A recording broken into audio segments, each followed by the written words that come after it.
Assalamualaikum warahmatullahi wabarakatuh. Waalaikumsalam warahmatullahi wabarakatuh. Innal hamdalillahi nahmaduhu wa nasta'inuhu wa na'udzu billahi min shururi anfusina wa min sayyiati a'malina. May yahdihillahu fala mudilla lahu wa may yudlil fala hadiya lahu.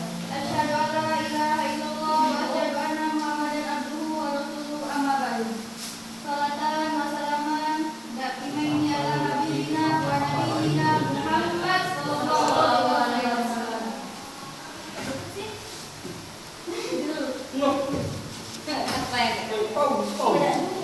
Teman-teman yang dirahmati oleh Allah, pada kesempatan kali ini saya akan membahas salah satu hal penting dalam kehidupan seorang muslim, yaitu tentang takdir, khususnya takdir mu'allaq dan takdir mubarrah. Pembahasan ini sangat penting karena seringkali kita salah memahami takdir. Apa yang terlalu pasrah tanpa usaha, ada juga yang merasa semua sepenuhnya di tangan manusia tanpa melibatkan Allah. Padahal dalam Islam, pemahaman tentang takdir ini seimbang antara usaha dan ketentuan Allah. Allah berfirman dalam surah Al-Alaq ayat 49 yang berbunyi, Inna kulli syai'in khalaqnahu bil qadar.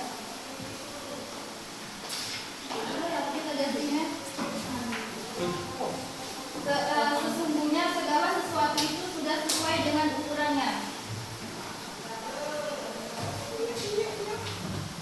Takdir secara umum adalah ketetapan Allah terhadap semua makhluknya.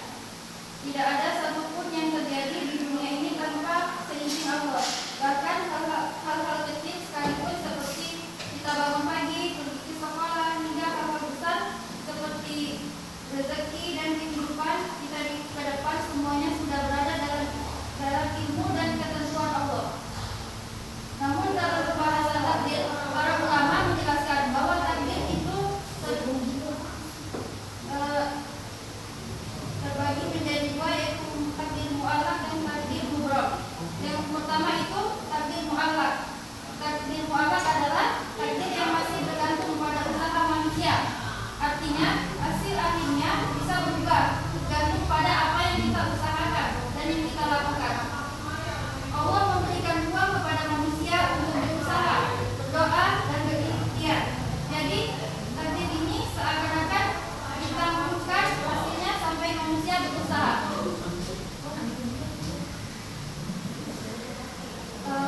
Lalu ada sahabat Nabi yang bertanya, wahai Rasulullah, apakah bisa takdir diubah? Lalu Rasulullah menjawab, ya bisa dengan doa. Doanya, Allahumma in katabtani min ahli saqawah fahimni wasurri min ahli sahadah fa innaka tahu ma tasha'u wa tusbit wa indaka umul kitab. Yang artinya, ya Allah, jika Engkau menulis takdir aku termasuk orang yang sengsara dan menderita, maka hapuslah catatan itu, tulislah takdirku termasuk orang-orang yang berbahagia. Sesungguhnya menghapus apa yang Engkau takdirkan dan menetapkan dan seisi kitab takdir. Sesungguhnya takdir itu sudah lama ditetapkan jauh sebelum bumi dan langit diciptakan.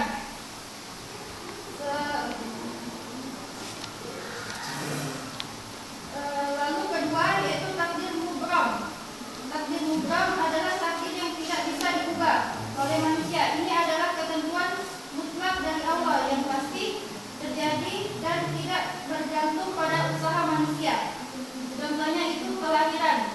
Kita tidak bisa memilih lahir dari orang tua siapa, di negara mana kita dilahirkan, atau dalam kondisi seperti apa kita dilahirkan. Semua itu sudah ditentukan oleh Allah yang tahu kapan ajal akan tiba dan tidak ada yang bisa menunda atau mempercepatnya.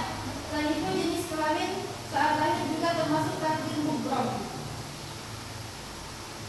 Takdir mubram ini mengajarkan kita untuk belajar menerima dengan ikhlas, tidak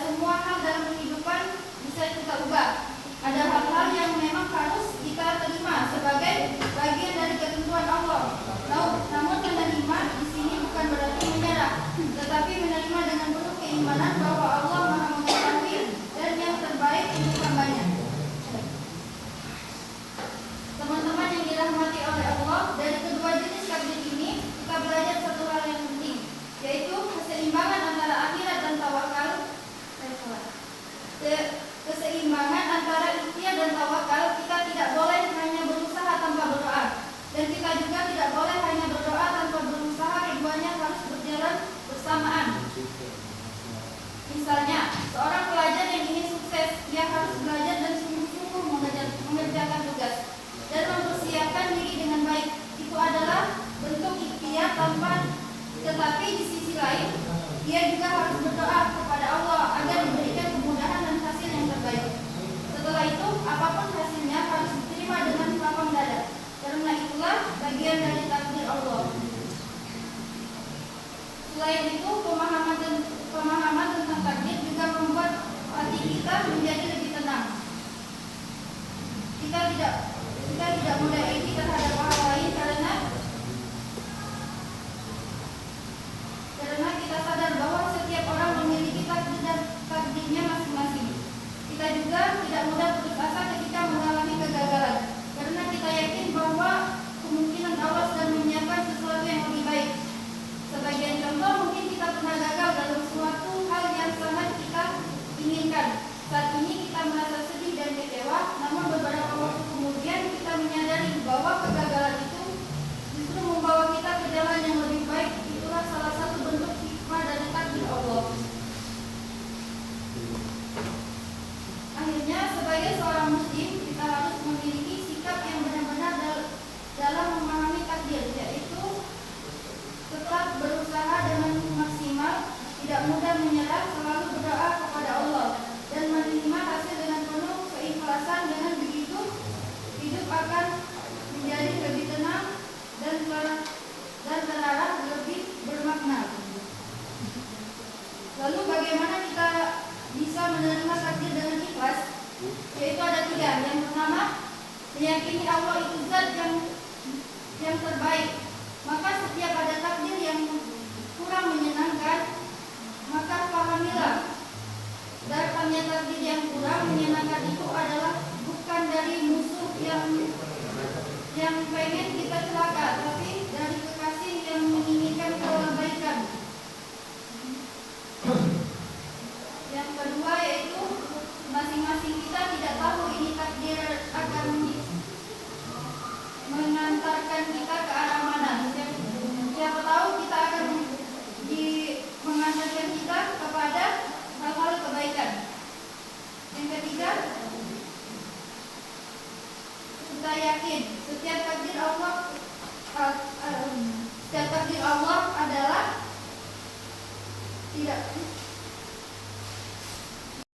Allah juga berfirman, la yukallifullahu nafsan illa wus'aha. Allah tidak akan menguji seorang hamba di luar batas kemampuannya. Astagfirullahalazim. Ay, Dep tanggung. Daripada berseru-seru berapa menit nak? Pinggir berapa itu 8 menit? Ya. Selain sabar, kita juga harus memiliki sikap syukur. Kadang kita terlalu fokus pada apa yang tidak kita miliki sampai lupa mensyukuri apa yang sudah kita miliki. Padahal kalau kita renungkan, nikmat Allah itu sangat banyak. Kita masih bisa bernapas, masih bisa belajar, masih bisa punya keluarga. Itu semua adalah nikmat yang luar biasa. Dengan bersyukur, hati kita akan menjadi lebih tenang dan tidak mudah merasa kurang. Kemudian, yang tidak kalah penting adalah tawakal, yaitu berserah diri kepada Allah setelah melakukan usaha. Tawakal bukan berarti pasrah di awal, tetapi pasrah di akhir. Setelah kita berusaha semaksimal mungkin, seperti seorang pelajar yang sedang belajar dengan sungguh-sungguh, lalu ia berdoa dan menyerahkan hasilnya kepada Allah. Apapun hasilnya, ia terima dengan lapang dada. Teman-teman yang dirahmati oleh Allah, dalam kehidupan ini kita juga harus belajar melihat hikmat di balik setiap kejadian. Kadang kita tidak langsung mengerti kenapa sesuatu terjadi, tetapi bukan berarti tidak Bisa jadi Allah ingin menguatkan kita, mendewasakan kita, atau bahkan menjauhkan kita dari sesuatu yang buruk. Contohnya, ketika kita kehilangan sesuatu yang kita anggap sangat berharga, kita merasa sedih, tetapi di balik itu mungkin Allah ingin mengajarkan kita untuk tidak terlalu bergantung pada selainnya. Atau ketika kita gagal dalam suatu hal, mungkin Allah ingin mengajarkan kita untuk menjadi yang lebih kuat dan lebih siap di masa depan. Oleh karena itu, fokuslah pada diri kita sendiri, perbaiki apa yang bisa kita perbaiki, syukuri apa yang kita miliki, dan teruslah berusaha menjadi lebih baik. Karena pada akhirnya yang dinilai oleh Allah bukan hasilnya saja, tetapi juga usaha dan niat kita. Jika kita gabungkan semua yang telah kita bahas, maka kita akan suatu gambaran yang jika kita gabungkan semua yang telah kita bahas, maka kita akan mendapatkan suatu gambaran yang utuh tentang kehidupan, bahwa hidup ini adalah perjalanan yang sudah diatur oleh Allah, tetapi kita tetap diberikan peran untuk berusaha di dalamnya. Kita tidak sepenuhnya bebas, tetapi juga tidak sepenuhnya terikat, tapi berada di tengah-tengah antara usaha dan ketentuannya. Dengan pemahaman ini, kita akan menjadi pribadi yang lebih seimbang, tidak sombong ketika berhasil, tidak putus asa ketika gagal, tidak iri dengan orang lain, dan tidak mudah mengeluh. Kita akan menjalani hidup dengan hati yang lebih tenang, karena kita yakin bahwa Allah akan selalu bersama kita. Dan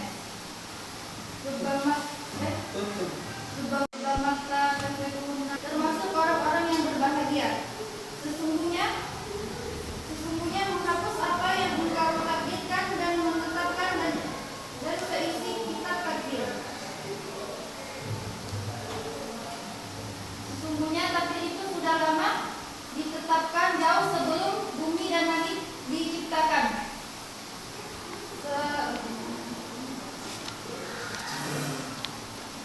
Lalu kedua yaitu takdir mubram.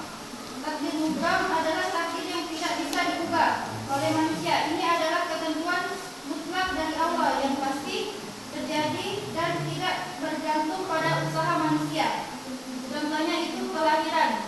Kita tidak bisa memilih lahir dari orang tua siapa, di negara mana kita dilahirkan, atau dalam kondisi seperti apa kita dilahirkan. Semua itu sudah ditentukan oleh Allah yang tahu kapan ajal akan tiba, dan tidak ada yang bisa menunda atau mempercepatnya. Selain itu, jenis kelamin saat lahir juga termasuk takdir mubram. Takdir mubram ini mengajarkan kita untuk belajar menerima dengan ikhlas. Tidak semua hal dalam kehidupan bisa kita ubah. Ada hal-hal yang memang harus kita terima sebagai bagian dari ketentuan Allah. Namun menerima di sini bukan berarti menyerah, tetapi menerima dengan penuh keimanan bahwa Allah Maha Mengetahui dan yang terbaik untuk hambanya. Teman-teman yang dirahmati oleh Allah, dari kedua jenis takdir ini kita belajar satu hal yang penting, yaitu keseimbangan antara akhirat dan tawakal. Keseimbangan antara ikhtiar dan tawakal. Kita tidak boleh hanya berusaha tanpa berdoa, dan kita juga tidak boleh hanya berdoa tanpa berusaha. Keduanya harus berjalan bersamaan. Misalnya, seorang pelajar yang ingin sukses, dia harus belajar dan sungguh-sungguh mengerjakan tugas dan mempersiapkan diri dengan baik. Itu adalah bentuk ikhtiar tetapi di sisi lain, dia juga harus berdoa kepada Allah agar diberikan kemudahan dan hasil yang terbaik. Setelah itu, apapun hasilnya harus diterima dengan lapang dada, karena itulah bagian dari takdir Allah. Selain itu, pemahaman